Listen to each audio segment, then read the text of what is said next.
the changing technology in transportation across the board. And obviously, there's going to be a lot of learning curve here and a lot of bumps in the road with what the technology is, how much it costs, what the extra cost is to it, whether it actually functions once we get it out there.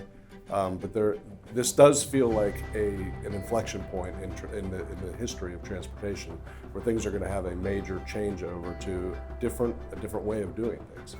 And I think that's pretty cool to look forward to. As I was mentioning earlier, the eVTOL thing, I'm quite certain that's going to proliferate, and it's going to probably change the way that we do our traveling to some extent.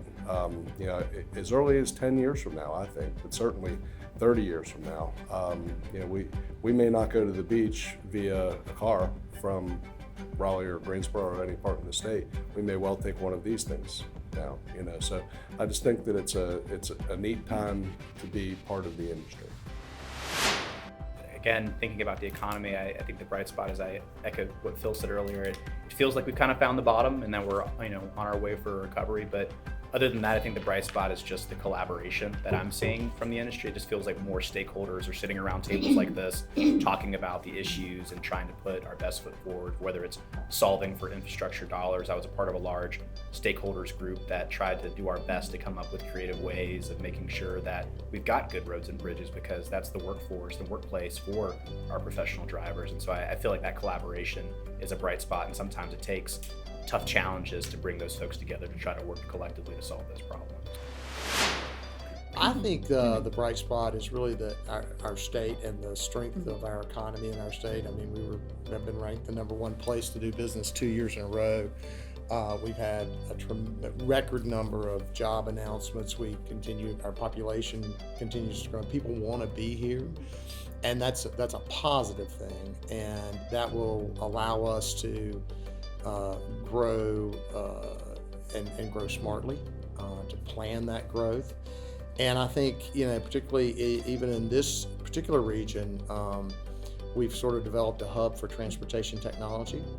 You start down, at the VinFast site, where they're going to make the first autos to be made in North Carolina, the electric cars with VinFast, and you come up 421, you get to the Wolfspeed site where they're making chips that are used in all of these things, and then a little further up, Toyota and their battery site, and then you up here, just right out the window there, you've got Boom Supersonic, which are manufacturing the first supersonic plane really since the Concorde. And so you've got this hub, and all of these, and I didn't even mention Siemens in Lexington is building their new version of the passenger rail cars there. So we've got sort of a new tech transportation hub going in North Carolina, which I think is very positive and will keep the state in a leadership position. A bright spot, I think, is the interest that new students are showing in supply chain, where students are calling. Some of them are in another career, and they're interested in supply chain because they hear about the potential to make money. Yeah.